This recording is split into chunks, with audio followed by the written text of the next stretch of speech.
Welcome to the Undercovers football podcast. I'm Ben, along with Paul and Connor, and this is, I believe, our first full house show in probably over a month, right? Yeah, I'm it's back. been about 5 weeks. Yeah, because I was out for a little bit, and You were then out, and then Connor I was doing started. some ghost tours, so we're Yeah, kind and I of happened to have finally today back off. to normalcy, minus Jenna, if she ever wants to come on the podcast ever again. But I guess that She's would on be long. to She's be on long determined. term IR. Yeah, she's on long term IR. Me and Connor were on like short term IR. Yeah, they didn't even put me on IR. They just said, "Oh, you're inactive for 2 weeks. Move Yeah, on. Yep, Get on two with your weeks. bad self." But yeah, it is good to be back because we have a lot to talk about tonight, especially considering the absolutely beautiful win against the Seattle Seahawks on Sunday. Beautiful in yes, a whole lot more ways than one.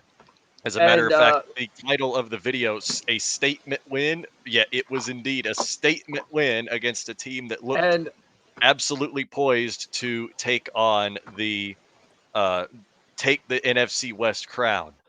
But as of yes, now, and me and Connor have a lot of agendas to push tonight after oh, the you're right, way I do. You're one of right, our I do. Look favorite at that. players has been playing the last couple of You're weeks. you're Yep. absolutely right, I do. I'm I've ready been, just to sit back and listen to that. I've Just been let you pushing guys this. go off for the next 45 minutes just to talk about that. I've been pushing this agenda for months. Everybody was so upset when we drafted him, and now I just want to know how all of y'all feel now. How every single one of you that thought it was a bad pick, how do all of y'all feel now? How do all of y'all feel, especially now that he's just getting better and better and better and better as he gets used to this team, as he And get where are used to all this team? the worthy truthers? Yeah, Worthy's looking like the worst rookie wide receiver in the entire class right now. Yeah, he's looking like he wasn't worthy of that pick. Anyways, Oh my God, I knew someone we would got say a it. lot. We got a lot to talk about tonight, so let's get right into it. Starting off with one of our first quick takes of the evening, and Joe Burrow said it is very doable for Cincinnati to win 7 of their last 9 games. Right now, they sit 3-5, so that's really their path to the playoffs. You would think is getting to 10 wins, and I mean they already have 5 losses on the season, so they can't really afford that many more. But based off the way they've played, and even against a depleted Browns team, they really struggled, and that's kind of been Joe Burrow's mo. Like everyone said, the Jets were Josh's kryptonite, which he has quickly dispelled the last couple matchups. But I mean, Burrow's got almost a worse kryptonite because I believe he's only beaten Cleveland once so far in his career, and that was a game that they lost Deshaun Watson, and DTR had to finish the game for them, and they didn't even put Jameis Winston in until the game was basically out of reach, and Jameis still was making some magic. But I'll go through their schedule quickly because they've already lost to the Commanders, Chiefs, Patriots, Ravens, Eagles, and is there another team or was that five? That may have been five, but they already sit at 5 losses on the season. They made me look very dumb in my game pick this week. Thinking those white Bengal Tigers uniforms would be enough to propel them to victory, but obviously it was not the case. But let's assume they beat the Raiders this week because the Raiders are looking pretty sorry right now, and it is a West Coast team playing on the East Coast, which basically is a 10 a.m. game for them. So I'll assume they beat the Raiders, which means they would then have to win 6 of 8. But it doesn't necessarily get easier for them because they then go at Baltimore, which they almost beat Baltimore. The game did go to overtime, but Baltimore has since loaded up on offense. So that could still be a challenging game. And I know all the Bengal fans wanted to make it seem like it's not a thing that Lamar owns them, but when Lamar's been healthy, Uh, he has owned the Bengals. And then they go to the Chargers, who I get it. The Chargers, they don't have a ton of talent on paper, but it's starting to look like Herbert is finally getting acclimated to the Roman system, and McConkey is starting to look like the player a lot of us thought he would be, including me, because I was a very big Led McConkey fan, as I think you were, Connor, as well. Paul, I know you weren't so high. You weren't so McConkey, but I was a big McConkey fan. They play the Steelers, which will definitely be a tough game, a divisional AFC North battle against a Steelers team, which has kind of found some mojo with Russ behind center. They play at Dallas on Monday night, which let's say they beat them just because Dallas hasn't looked too strong. After that, the Titans, that's very winnable. But then the Browns, if Jameis keeps, doing his thing like that, that might be a trap game for them. And then Broncos, I don't think that Broncos game is as easy as when Bengals fans first looked at their schedule at the beginning of the season. Bo Nix is starting to play with more confidence. That defense is better, and it looks like he's finally getting some connection with his playmakers. And they finish up at Pittsburgh, which, I mean, that could very well be for one of the final playoff spots. But do you really think Burrow is going in there with Renegade playing and TJ Watt staring him down and getting that dub? Like, to me, I see about three. I'll go 3 wins for sure, which would put them at 6. But there's a ton of games which I would say would be a toss-up between the Ravens, Chargers, Steelers, Browns, Steelers twice for that matter, and Broncos. Like they got to come away with 2 losses out of those, and I mean the Browns very well may get the better of them. I thought this Bengals team would be better, and I know the slow starts usually they've been able to, shrug them off and rattle off a bunch of wins, but you can't do that every single year. And I think this Bengals team isn't as talented as years past. The offense still can do its thing, but even the offense has kind of looked sluggish at times. Like they only put up 21 against Cleveland, 17 the week before against the Giants, 17 against Philly. And I mean, Philly's defense has really not been good by any stretch this season. I know they're missing T. Higgins, but I'm going to go no. I don't think Cincinnati is able to find that magic. I don't think they can win 7. Maybe they'll win 5 or 6, but that's where I'm putting Cincinnati. There you go. Yeah, and that's very reasonable because the AFC North just eats itself alive all the It time. does. Look at how the Ravens lost to the Browns. I could have probably told you that one was coming just because of how the AFC North plays each other. So you'll have the moments where the Ravens look like they shouldn't even be in contention for anything when it comes to the AFC North, but then they'll play somebody outside the AFC North and they'll do to them what the Ravens unironically did to us. So that's the thing about the AFC North. Like the Bengals may look good against those other teams, but once they play anybody from the AFC North, that's just it. They're done. They'll be lucky if they don't just come out of that game battered, bruised, and bloodied because that's just how the AFC North does. That's why the Browns beat the Ravens. That's why the Bengals could probably beat the Browns. That's why the Browns could probably beat the Steelers. All that kind of meshing together and just looking all weird. So the AFC North's a toss-up. Even if you gave the Bengals the rest of those wins, just have to see how they do in that wild AFC North. And that goes for the Steelers and Ravens as well. I actually wouldn't doubt that whoever is consistent enough in the AFC North might win that division, which means it could very well be the Steelers winning that division. So I mean, if I was to pick a winner now, I get it. The Ravens just, acquired, ironically, a former Raven receiver in Deontay Dropson. But I think the Steelers defense is better, and I think in a matchup, I mean, Lamar Jackson has not fared very well against Pittsburgh the last couple of seasons, and that's even with the likes of Kenny Pickett, Mitch Trubisky in at quarterback. I get it; they never had a Derrick Henry, but I mean, the Steelers' run defense is a little concerning. So I mean, that could be a matchup they exploit, but it will be interesting to see how this AFC North shakes out because, I mean, if you actually look at the Browns' schedule, their schedule is actually starting to soften up a little bit. Like, I know they just have a 4% chance to make the playoffs, but if Jameis keeps playing the way they did, I mean, they host the Chargers this week. That will be a tough one. But if you can beat the Chargers, they then have the Saints, Steelers, Broncos, Steelers, and then the Chiefs, which will be very tough. But, I mean, if they can win 4 or 5 of those games, like, they'll be sitting at something like 6-7, 7-6, depending. Like I mean, they have a possibility to at least maybe claw their way back in a little bit, and then they finish with the Bengals, Dolphins, and Ravens, and I mean, those are kind of winnable games for them.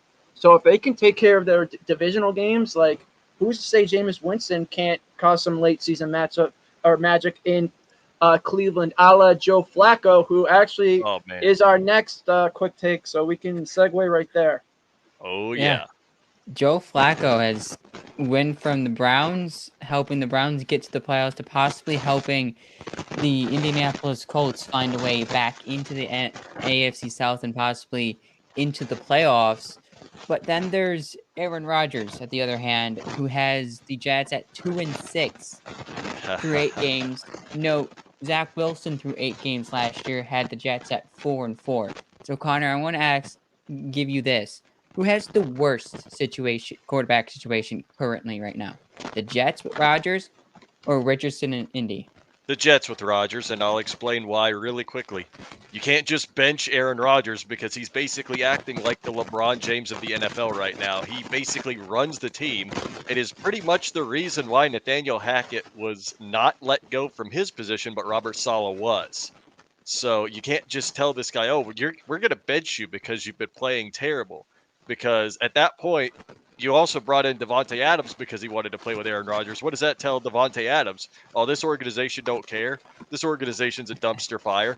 At least with the Colts, they said they're not giving up on Anthony Richardson, and they shouldn't. The man was injured his rookie year, and he's been dealing with a plethora of injuries this year. So at the end of the day, you can't really just give up on Anthony Richardson because of a couple of quick injuries that have just been unfortunate. Give the man some time to heal and just let Joe Flacco take over. So at the moment, the Colts are actually in all right shape. I mean, it, uh, I almost said Andrew Luck. I was thinking about him. Joe Flacco, if you're listening, can you just target Josh Downs and target him often? Because I have him on my fantasy bench. Josh Please. Downs is an absolute dog, by the way. I I know. knew it coming out of the draft. Like, I know we looked out with Kincaid, but man, imagine if we could have gotten him and Kincaid. I know he's mostly a slot, but he can play on the outside. And yeah, I agree with you. The Jets, it's definitely a lot weaker because I love my guy JT, but he was a Same. fifth round pick for a reason. Like, he The doesn't leg. have the freak it. That's a big part, but he doesn't Leg. have It's the only the leg. no, he doesn't have the freakish physical tools that Anthony Richardson has. His arm isn't obviously like that. I mean, he can move, but Anthony Richardson is. I mean, there's no Josh Allen or Cam Newton, but if you were to find something, closest prospect wise, it would probably be Anthony Richardson. And yes, I get it. It is kind of a disservice to effectively bench him very young. He hasn't even made 10 starts yet. And this does almost give me shades of the EJ Manuel experience. Oh If you can no. go back, I know he's another FSU guy, but remember, he started out 2-2, but he was starting to struggle. The Bills had Kyle Orton there, and they basically said, look, we can't win games with this quarterback right now, and we have a roster that is playoff caliber, and the defense is starting to play better. They have weapons. I mean, their offense clearly runs better with Flacco, and to me, I don't think it's necessarily a bad thing for him to sit and learn behind a true pro like Flacco, because look at Lamar Jackson. Lamar Jackson, his first year, sat under Flacco for a number of games and learned a lot, and he was ready to come in, when Flacco started to struggle. So, I mean, if Flacco starts struggling, I think that's when you go back to Richardson. But I don't think it's the end of Richardson's career. But Oh, no last way. year, he missed a lot of reps, and let's call a spade a spade. Minshew, he can make some plays at times, but that's not the vet quarterback you want to be learning behind. So for Anthony Richardson, he can pick up a lot more by actually sitting on the bench, because you also remember last year he had shoulder surgery, so he wasn't directly in all of the meetings at practice, in the film room necessarily, or on the sidelines for every single game. He may have been towards the end of the season, but I think it's good to let Richardson sit a little bit. But I mean, just going back to the Jets, Rodgers it looks totally done. I mean, at least the Colts I think, have something in Flacco if they want to at least make some noise and make the playoffs. But I think the Jets stick a fork in them. But we have a trivia question for the night before we go into Do we? the Bills We topic? don't. We Because don't I have a just saw. trivia. Okay, just wondering. So I guess we'll go into our Bills discussion for the evening. What was most impressive in the Bills' victory over Seattle? And to me, I get it. Seattle was a little undermanned on offense, missing DK Metcalf, but I mean they still have Zach Charbonnet. They still have almost a Christian Walker, Kenneth Walker. They still have Tyler Lockett and Jackson Smith and Jigba, and Geno Smith has played all right at times. Not Sunday, but that was because the Bills' defense just was suffocating that entire game. Yes, they had a couple goal line opportunities. One was set up on that interception that Amari Cooper just slipped on, but Josh ultimately saved a touchdown. And I mean, I know part of it you could say was Geno slipping or the snap, but the Bills' defense came to play that entire game. They forced turnovers. There was constant pressure on Geno Smith.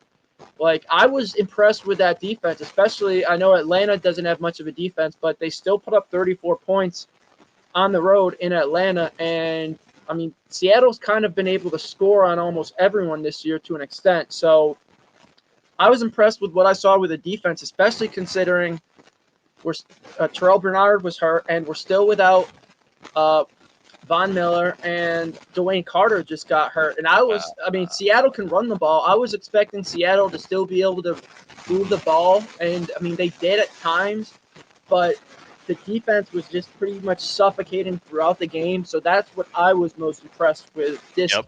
The total defensive performance Mhm. from start to finish from me.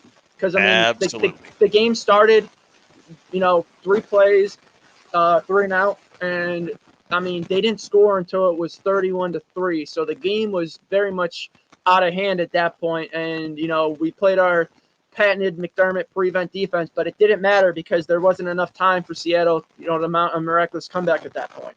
Mm-hmm. Yeah, that's actually really one thing that you mentioned, Ben, that I really agree with. In particular, it's the fact that the run defense showed up. I was so afraid of Kenneth Walker just running all over us that I actually started him in my fantasy lineup because I thought I was going to have a monster game-winning or week-winning day from Kenneth Walker. And thankfully, the Bills decided to prove me very wrong. And that made me very happy in a way. So the fact that we were able to tighten up in the run defense is great, especially considering who we'll have to be facing later on in the season, especially considering by the time that we face the 49ers, they should have Christian McCaffrey back, which will definitely be, in terms of just running back alone, will be the toughest test that we face since Lamar Jackson and Derrick Henry when we played the Ravens. So that's a very crucial part of our game that we've stepped up on considerably, and we just need to carry that into the next game, considering now we're going against a very, very potent two-headed tandem that is Raheem Mostert and Devon Achane. So what we have to do is we have to make sure that we're basically implementing the same game plan, but on top of not just making sure we could stop Achane and Mostert, get to Tua.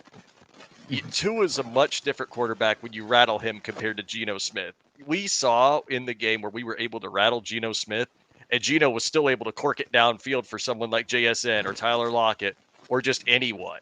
So what we have to make sure we can do is get to Tua enough to where we get another one of those Jamarcus Ingram moments where he's in so much pressure, he tries to throw the ball away. He doesn't quite get it all the way out of bounds, and it just happens to fall right into the hands of someone like Taron Johnson or, shoot, even DeMar Hamlin. That'd be pretty great. But that's my take on it. We just need to keep the momentum going. We're getting, after this game, it was the Titans, the Dolphins, then we got the Colts, if I remember correctly. I mean, we've got very winnable games, for a while until we get Kansas City, San Francisco, until we get to the Detroit, Kansas City stretch. LA. That'll Yep. be a rough one. That'll be the stretch that determines whether this team is truly a Super Bowl contender or just a fringe playoff contender, depending on how we can do in that stretch of 4 games. Now, the Niners game might actually, weirdly enough, be the easiest of the 4 because of their injuries, but you still can't underestimate them. You can't underestimate anybody, especially a team like the Dolphins, who we play this week, who we've considerably owned in the past. And yeah, I've actually got an article for Bills on SI coming out about that soon. How you can't underestimate anyone in the league, even if it's a team that you've absolutely owned, pretty much put a Bills flag in Highmark Stadium, even though we're playing, or not Highmark Stadium, you know what I mean, in Hard Rock Stadium, because we'll be in Highmark this week. So that was the last bit I had on that. What was the next topic of discussion? Paul needed to do his most important, That's right. most Paul, go ahead. impressive thing from the game. I'm going to agree with you guys. I mean, the run defense, this week only held, Kenneth Walker to 32, and that entire Seahawks run gain to 32 yards. So the week before that, they shut down the Titans defense. I mean, running offense, and they held them to 89 yards. What I'm going to say the most impressive point of this game is, even though Amari Cooper didn't make an impressive box score outcome, it feels like the Amari Cooper effect has came in a different way this week. Last week he light up the box score. This week he allowed Shakir, Coleman, Kincaid, Knox all get open and separate. I mean, Dawson Knox had 5 yards of separation on Sunday. Shakir had almost 5 yards of separation. He had 4.7 yards of separation on Sunday. Dalton Kincaid had 3.5 yards of separation. And Keon Coleman had 2.4 yards of separation. And Keon Coleman has been averaging right around 2-ish yards, right around 2-ish yards for most of the season. So the Amari Cooper effect is affecting the Bills' offense in a different way than what it looks like in the box score. For the Bills, it's allowing these guys to get open in many different ways. And you could also maybe say you credit Keon Coleman because he's starting to take the next step, and teams are starting to put, maybe their cornerback 1 or quarterback 2 on Keon, and that allows Shakir to get a better matchup against a Seattle secondary or even a Miami secondary this week, and it opens the middle of the field for Dalton Kincaid and Dawson Knox. Ooh, you know what that means. I know Ben's going to probably think of it the same way. Put Keon Coleman on Jalen Ramsey. You got a little bit of FSU on FSU violence. Yes, I'm very much in favor of that. I would be too, because I have a feeling Keon is going to absolutely moss him.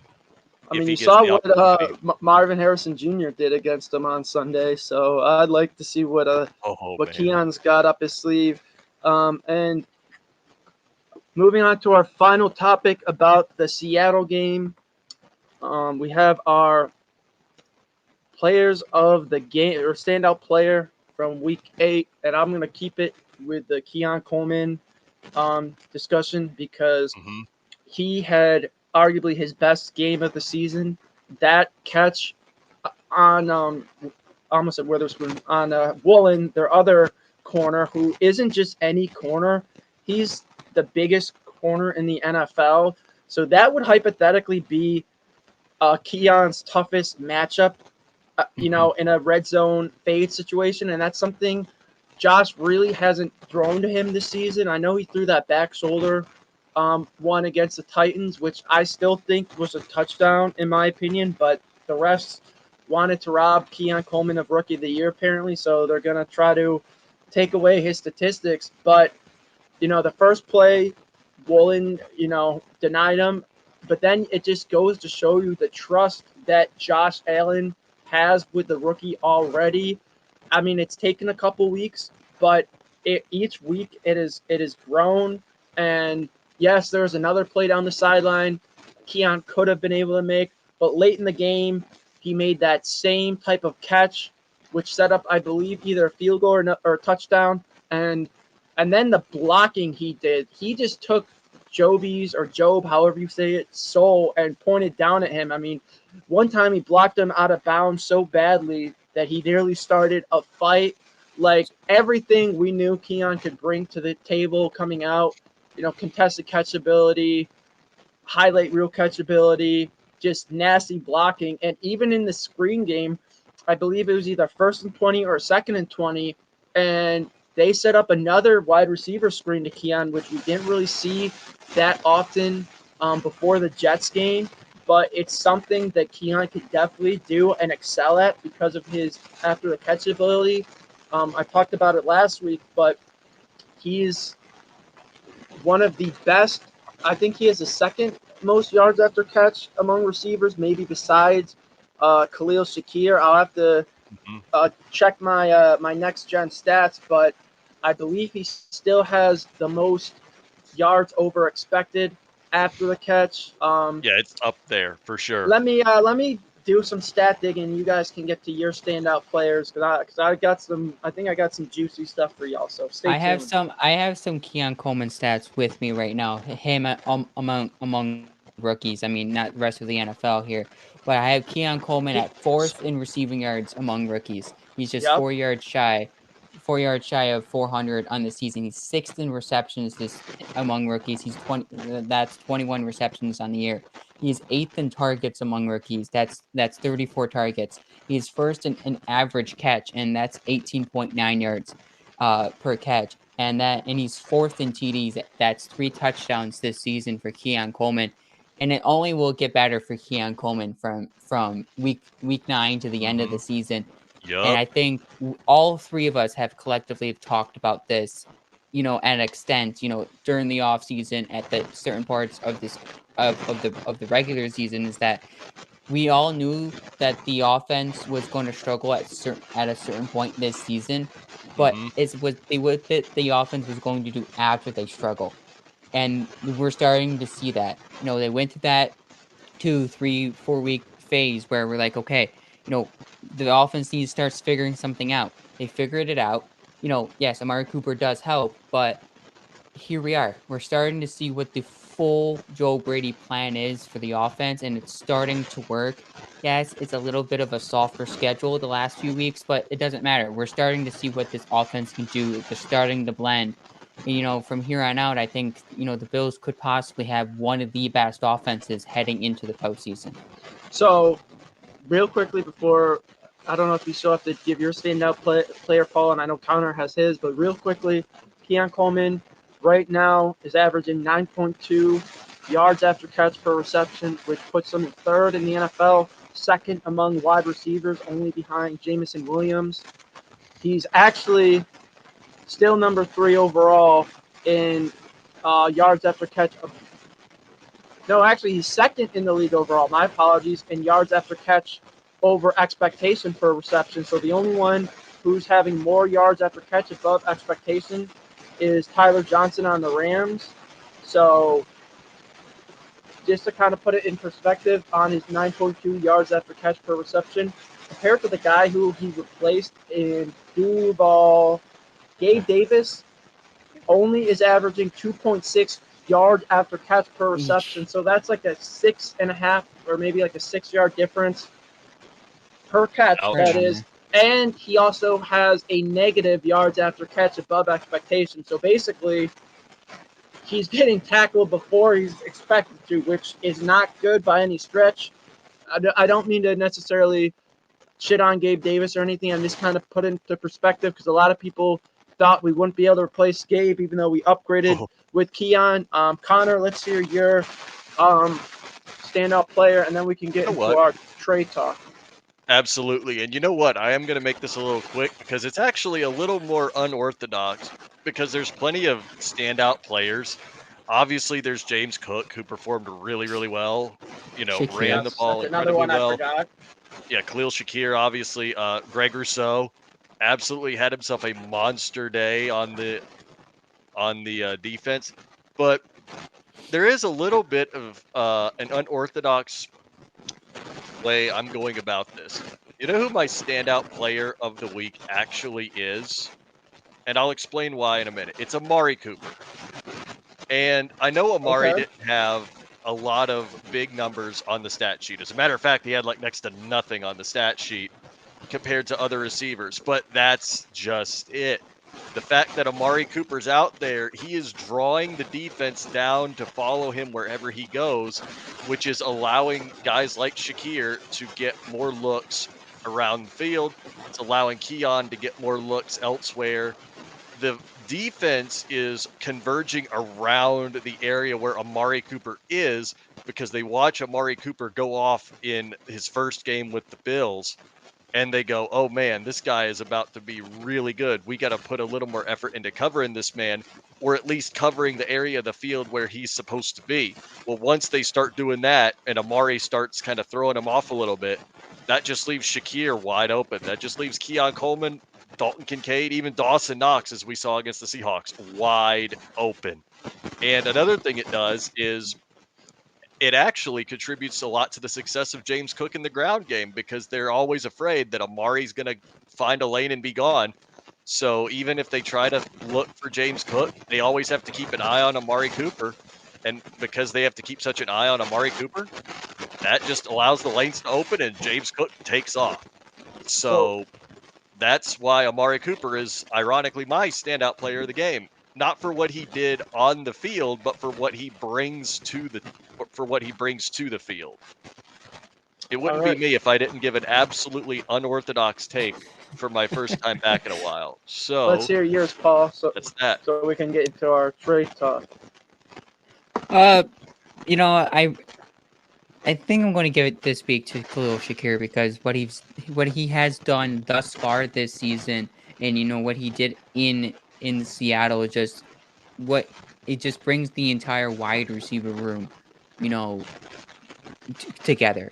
You know, Khalil Shakir has the best catch percentage among wide receivers this year, 94% catch percentage. The next wide receiver doesn't come to number 26 on that ranking. So he is out of the top 25. He's the only wide receiver with the best catch percentage in the NFL. Just let that really sink good. in just for a few minutes. And then he's just his ability just to pick up yak.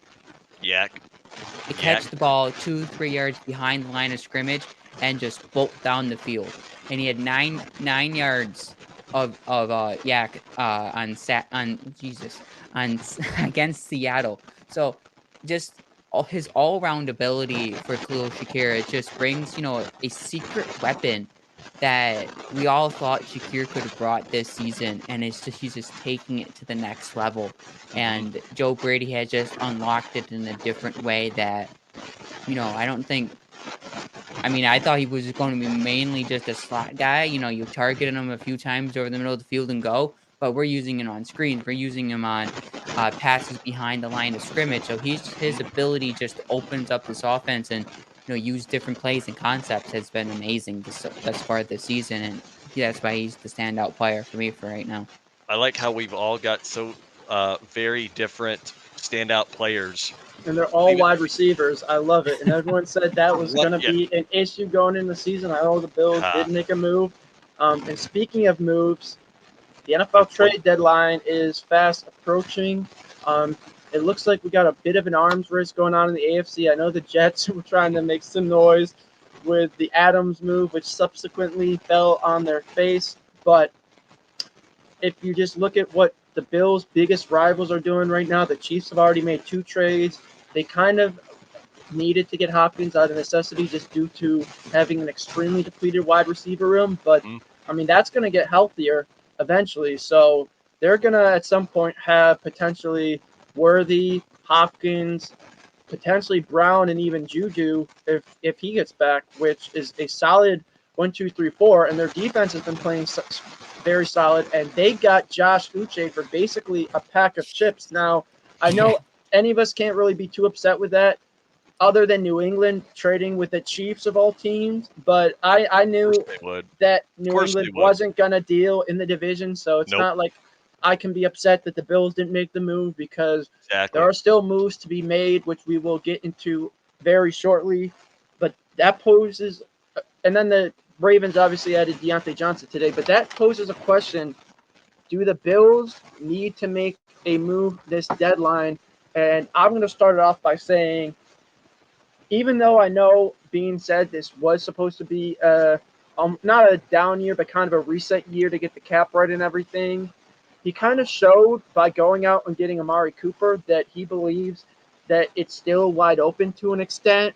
But looking at how the other AFC teams countered, obviously we're going to get more healthy once we get Von back and Milano. But I still think there are some needs on this team. And if this team is serious about making a bowl run, I think they should go out and make another move, in my opinion, to solidify the defense. I know Cooper Kupp is a pipe dream. I don't think it's Big one. necessary. The offense looks very solid as is, but to me, if the Bills are serious about potentially winning a Super Bowl this season, and they should be because it is very open, I would go out and make another move because there are teams that are obviously selling, and you don't want to fall behind the eight ball with Kansas City and Baltimore. So before the trade deadline, what do you guys think whether or not the Bills need to make another move? Because I think they do.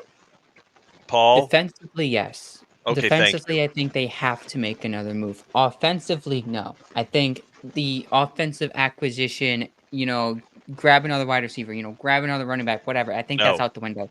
Mhm. That's been out the window since Tennessee. Yep. The last 2 weeks, that's already out the window. I don't think the Bills are going to be, there's the report out there that the Bills called on for Cooper Cup, but Yeah, that's it's just I being don't think it's going to happen. doing due diligence. Defensively, they have to make a move. I think Mhm. on the defensive line is where I would go, but I also would prioritize safety. Yep. And, Dwayne Carter is going to be out for about 4 weeks. He could be out to about 6 weeks. Any on So IR? you get a Yes. short-term rental Mhm. for now that would help the defensive line just a little bit more. Where I want to go is safety. You Mhm. know, even though Hamlin has played relatively well this year, Rapp has been playing out of his mind this year as well. The question is Mike Edwards. Why haven't we used him? Well, maybe he's either just hasn't looked good in the times he's played, or he's just still recovering from injuries. So shore up the safety position Mhm. for the rest of the season because you're going to be playing a lot of teams that are going to be probably going to be focused on pass heavy offense and but also will also help shore up the run defense, I think, just a little bit. Yep. Matt Milano is going to come back. And we've been talking about this for like at least the last 3 weeks now. When Matt Milano comes back, you could use three linebacker sets. But what does three linebacker sets do? It takes away a safety. So if you want to really, really feel confident in running three linebacker sets, you're going to have a safety that you are confident and sure in. And I don't think the Bills currently have that. They're confident in two safety sets, but are they confident in going to one safety set with the current roster they have constructed? I don't think that they're 100% confident in that. Buda Baker, where you at? What do you You think? up? Well, I think everybody knows what I think because I've been a little loud regarding a very particular player to come to Buffalo because his team kind of sucks right now. Miles Garrett, where are you at, my guy? I know they talk. I know someone actually did post what kind of cap constraint it would be to trade for Miles Garrett, and it did not look like it was actually that bad for 2024. But the thing to consider is if Cleveland actually really was serious about just saying forget Deshaun Watson's contract and blew the whole thing up and went to rebuild for what would probably be the 551st time in the last 20 years, then what? I mean, Miles Garrett would be a very key piece to any future rebuild. It's just a matter of would Miles Garrett actually want to participate in a team going through another rebuild like Cleveland? I mean, if the answer is no, then you got to make a call. Like someone else is going to make that call. Someone else is going to get him. And if it ain't us, why not? Like, make the call, So figure it out, do whatever you have to do until they're like, oh, we want Josh Allen. Then tell them, haha, hang up. Like, So, I Okay. feel in your like opinion, we do need get to him make a here. move then? Yeah, yes, especially on defense. Like, get a guy like Sebastian Joseph Day, even just to shore up the defensive D-line? front. Yep, Yes. exactly. Get him here. Or if you could really find a way to get Miles Garrett here, please get Miles Garrett here. You get Miles Garrett here, and it will be the defensive equivalent to us getting, if we would have gotten Devontae Adams on the Bills, it would have been basically, it'll be like that, I mean, except we on the got a defensive better side if we player, get Miles Cooper. Garrett. We really did, though. Let's be completely So, honest. so that kind of answers our next question, which is potential trade targets. So Connor's eyeing Miles Garrett Connor and gave up Sebastian Joseph 4. Day, Hmm. and Yep, he yep. did kind And of Buda steal Baker. one from me. Yes, Buda Baker. So I'll counter with another edge rusher, and this is a guy who Oh, would be cheaper on the cap.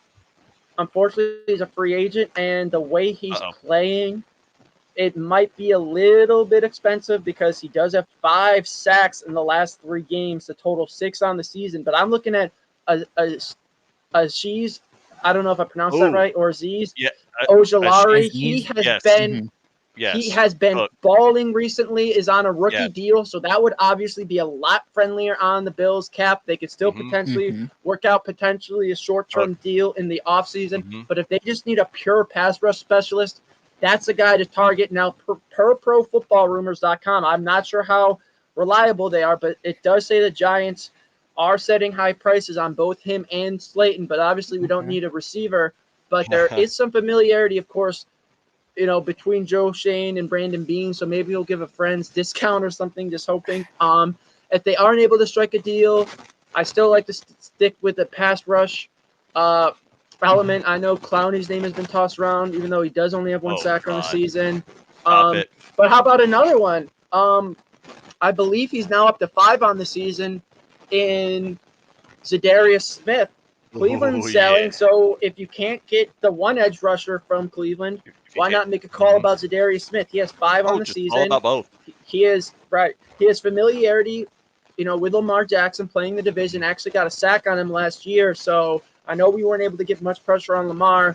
Now, if you really want a defensive lineman and you're not going for an edge rusher because we're getting Von back, you could potentially see if Dalvin Tomlinson is available too from Cleveland on the interior. So I'll go with 3. I know it's not what you wanted from this answer, Paul, but let's hear As your many trade guys as you target. can get, it's great. I Yeah, mean, All of if just them. the Bills, screw it. All of if them. Let's the Bills trade the had whole more than draft 50, next year for Defense a wins whole new championships. a whole new 53-man roster we're bringing in besides there Sean you Taylor, go. of Except, course. yeah, there you Coleman. go. Yep, there you go.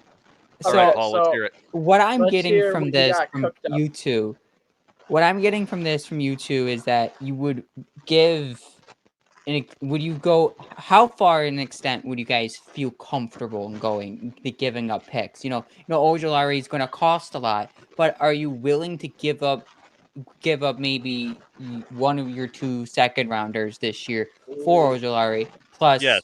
I would 3 other say picks? no, I don't think you need to give a three other picks Well, for maybe not Ojulari. for I think I Ojulari. think I think Ojulari, the most you would maybe send is a 2, but he is on a contract year, so I think you can maybe try to work out compensation to see if you can get about a third round value to get him in the building. I mean, I would potentially do a 2 if he's willing to sign an extension, but I don't really want to give up one of our 2 2s for a rental because then we're left with just 2 picks in the first Oh, yeah. 3 rounds next year. But if you can get an impactful player like that and get him under contract, I really have no issues giving up a 2 because then you don't really need to draft an edge rusher next year. And I mean, depending on how Group plays, he might just play out his 5th year option, and then you reset the edge room after that. But do you have anyone else on your mind, Paul? I'm going to give you a couple safety options because you guys went Okay. on D-line, so I'm going to give you the side that I was thinking. Buda Baker's obviously the obvious answer, like the Bills That's like should the go get, but prize. it's not Yep. going to. It's it's Not going gonna to be be cheap. hard on the cap, so I Yes. don't think that will happen. The cheapest, most impactful player that I kind of found that is also on an expiring contract this year is Hufanga out in San Francisco. He hasn't played much this season at the safety position. He's only played he only played in a few amounts of games. I believe he only has played in 8% of the snaps. But last year he played 96% of the snaps. He had 95 tackles and 4 interceptions. But he The year is prior coming to off that, a he had torn ACL. Yeah, that's a very big red flag. Yeah.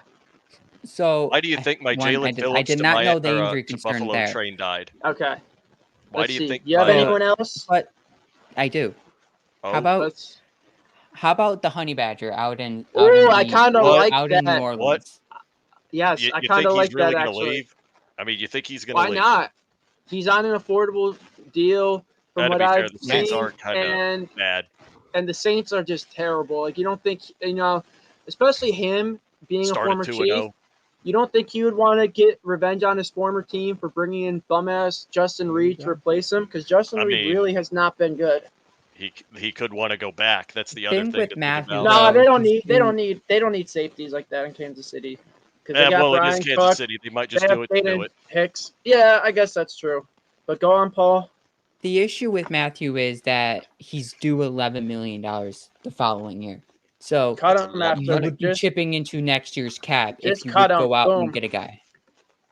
Rental. Just pure rental. Trade That's for our him, win a Super Bowl, and cut him. Boom. At And least wash your he's hands clean. Oh man. Well, at least he's got himself a Super Bowl. Let's get into our game picks now, and let's Ooh, see. yes. Did I move up again, or is Connor catching up again after last week? How about this? We're all tied. What? We're all back. Wow, Oh my god. that is crazy. Do we Connor, all know you had ball? the best week out of all of us, and me and Ben were flipped. I went 5-4. Ben, you went 4-5, and Connor I was went a just about little a game risky or on two some. better, and we all ended up being 23-20 after this week, and they're See, Wow. 7-6 this week. I just know ball. See, apparently I know this part. I know this part of ball better than my fantasy teams because I lost in 2 leagues. Well, we all know the same amount of ball, apparently, based on We're even now, the I guess. standings. Yep, we're even. All right, So let's All right, it's go time. Let's get start into with the this. Thursday night slate because this is interesting if you're a Bills fan.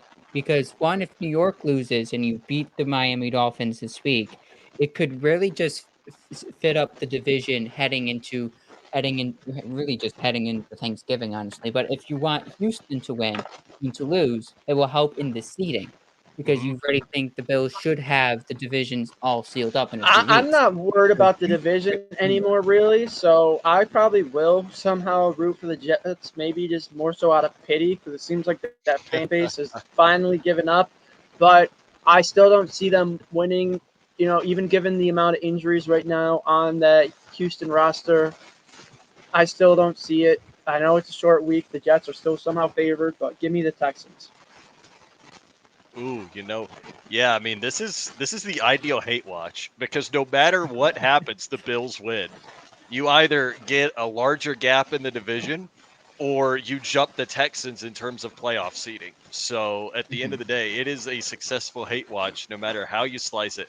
But in terms of the game itself, I know the Texans' injuries are definitely starting to mount up a little bit. Nico Collins, now Stephon Diggs, which, by the way, definitely wish all the best for Stephon. Hope he recovers and gets back to 100% next season, wherever he goes. But I think at some point the amount of injuries in Houston will catch up, but I definitely don't think it's going to be this week because of who they're playing. I'm taking the Texans. No, you And said plus, this I is don't the want to root for the ultimate hate Jets. watch. You said this was the ultimate hate watch, Connor. Yep.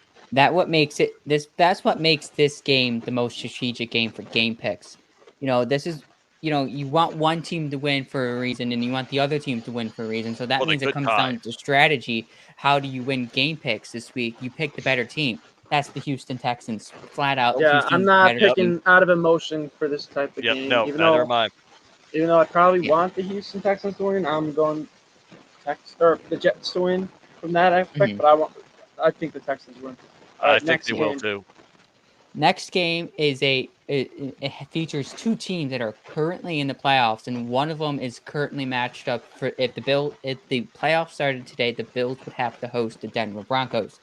Broncos go on the road to Baltimore this week. Do they pull Oh the upset or does God. Baltimore stay handy? Now, I think this game is going to stay pretty close just because of Denver's defense and Baltimore's defense kind of being a little shorthanded. But that being said, I don't see the Ravens losing back-to-back games after that loss last week. I think they'll have some more urgency, so give me Baltimore. Even though I think Denver's playing a lot better now. I mean, why are we all of a sudden on Denver? Because remember who they played last week? I don't really think you play that particular team.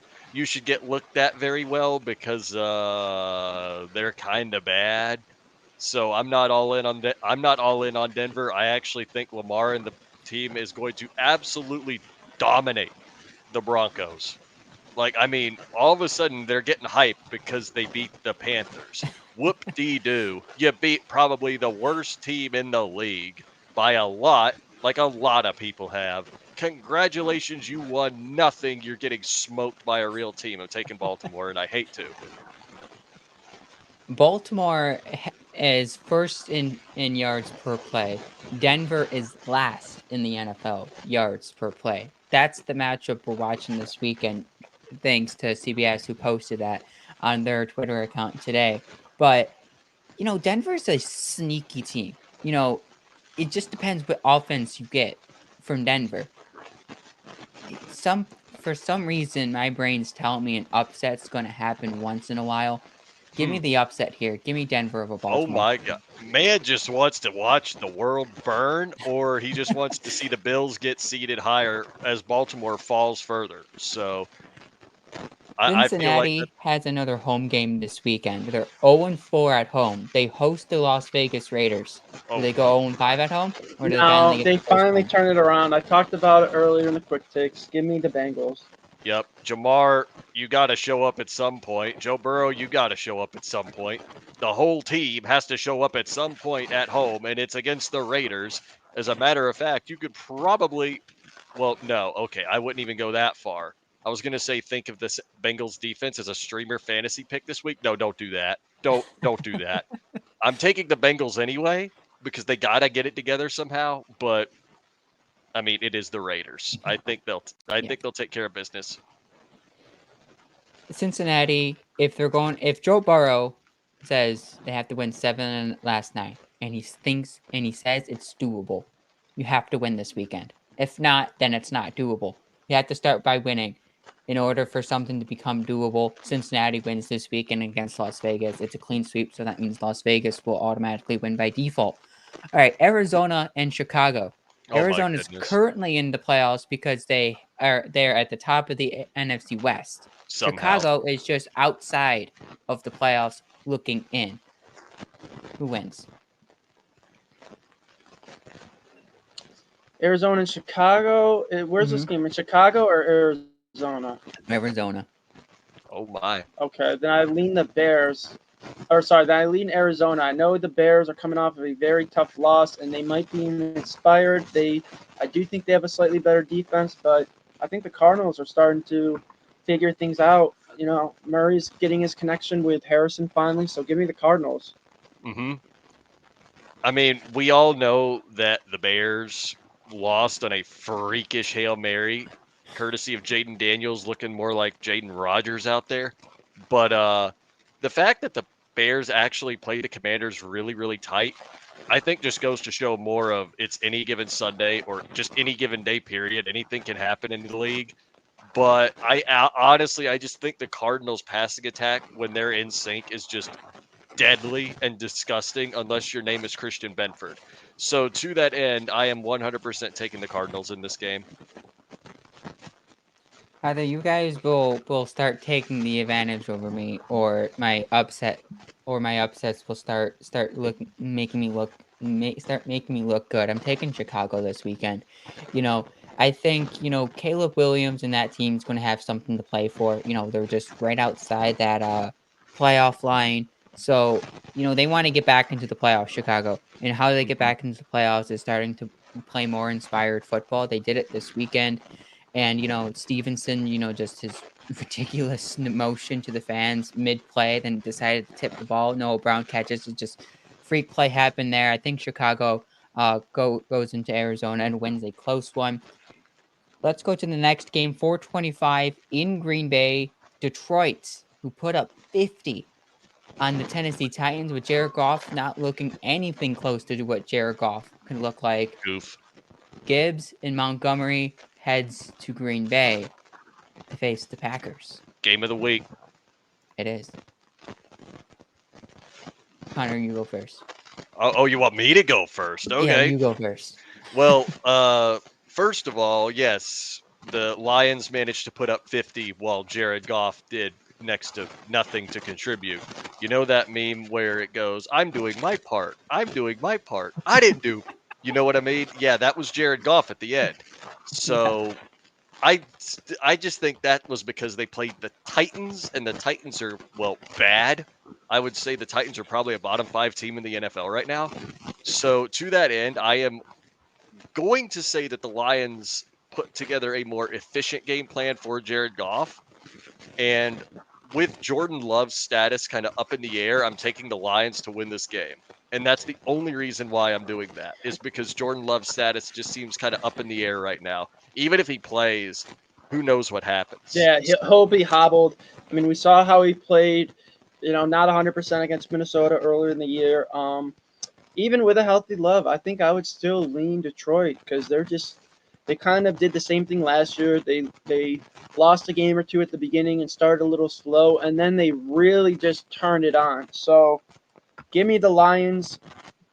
And let's hear your pick, Paul. I'm going the Lions too. They look like the complete team. Even sometimes when Jared Goff looks off, they're still able to win games. I mean, they don't have Aiden Hutchinson, and that defense still looks pretty good. So, I mean, they're just a complete team, well-coached team. Dan Campbell has this team, with the ceiling as the highest it's been in Detroit in a long, long time. So you got to get it. You got to get another statement win on the road in Green Bay in one of the most historic stadiums ever. Our final NFL pick before we go into our one college game is Why are you on making Monday me do Night this again? Football. Tampa has to go on the road to Kansas City.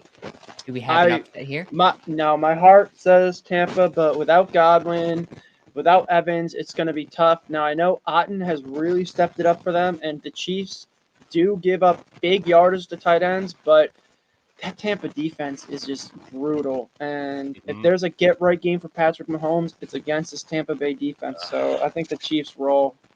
I hate to agree. I really, really hate to agree. So I'm going to disagree. I like how everybody just kind of jumped when I said that. But no, for real, there's a reason why I know it's fantasy, and I know it really doesn't translate that much to actual in-game analysis. But the fact that every fantasy guru is like jump on Cade Otton right now says a lot. He has looked really well the past few weeks. Been Baker Mayfield's number one option with Godwin being out and now Evans being out. And it's going to be, bad, but at some point the Chiefs' luck has to catch up to them. How many games have they won by one score? It's been pretty much 5 games they've won by one score. Like, you're winning that much, you're more lucky than good. Your streak has to come to an end at some point. And if Baker Mayfield just banks, Bucks are actually going to pull it off.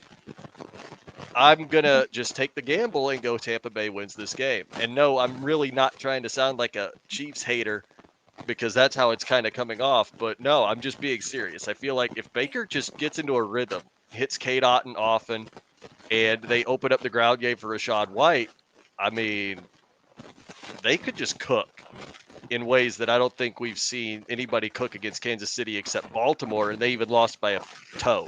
So I'm taking Tampa Bay in the upset on Monday night. Here's the thing with Kansas City. I think you're right. Their luck has to run out at some point. Do I think, the advantage here goes to KC because Godwin and Evans are out? Yes. But, Baker and that offense still look relatively okay without them two on the field. They gave Atlanta a pretty good game without both of them, and they just ran out of time at the end. Give me Tampa Bay in the upset here. I think it's going to be a one-score upset. I think Tampa Bay gives them a game, but here we are. Kansas City has to lose once. They have to Mhm. lose once. It has to happen at some point. I think this next 3-game stretch, they go Tampa, Denver, and Buffalo. I think this is probably one of their toughest 3-game stretches of the season, just based on who they're facing. Luck has to run out at some point, and I Mhm. think it's going to start to run out just a little bit for the Chiefs here. It starts against Tampa Bay and a home loss.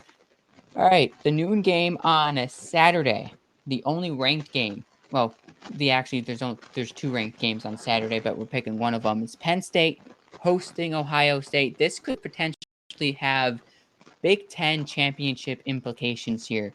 If Ohio State loses, they're probably out of the Big Ten race. If Penn State loses, it creates mass chaos in the Big Ten championship race because there's no divisions in the Big Ten. Because the Big Ten, even though Oregon is the best team in the country right now, they could still potentially miss out in the Big Ten championship game if things go a certain way. Mhm. So, who wins this big game at college? Oh, is it College Station or is it State College? State College. It's State College out in Penn State.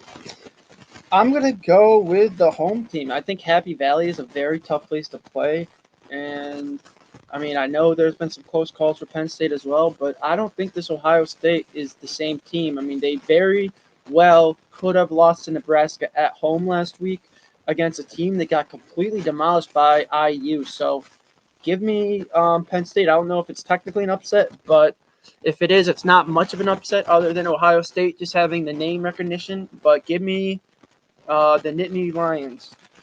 Hoo. So yeah, they're the ones at home. Yes. They are. Yeah, I actually want to say the exact same thing. I want to take Penn State just because I feel like if you're playing in Penn State, I feel like that crowd is going to be very rowdy, and that will Maybe most this will likely, help you on your pick here, Connor. Penn yeah, State's ranked 3, Ohio State's ranked 4, but Penn State's currently a 3.5-point underdog but, at yeah, home. I'm definitely taking Penn State. Tell all the players that they're underdogs, despite being the higher ranked in the AP poll. I feel like they're going to come out swinging at that point. They did James what? Franklin has a Ohio State problem. He also has a Michigan problem. But if he's going to get this team to the playoffs, he has to beat Ohio State this week. And I think he's going to beat Ohio State this week. And it will just cause more chaos in the Big Ten. Who doesn't like more chaos? I Woo, I mean, love chaos. who doesn't like chaos in college football? Because next Tuesday is when the first college football poll rankings come out for college football. So Can't wait to we'll see see FSU where. not on the list. Yes, for sure. But there's the game picks this week. Uh, we'll see how it is turns out. Either my my 3 upsets turn into 3 losses, or they turn into me knowing more ball than the both of you right now. Let's see about that. Oh And man, it's a lot of good games coming up this week. So, I mean, the Bills can basically put the finishing touches on the division if our just predictions beat the hold up, Dolphins. and they can beat the Dolphins. It doesn't matter how. Just win. And hopefully we get a trade. So next week when we come Miles on the Garrett, come show, home. we have more to talk about. But other than that, that should wrap the show up tonight. So Mhm. with that, go Bills. Go Go Bills. Bills.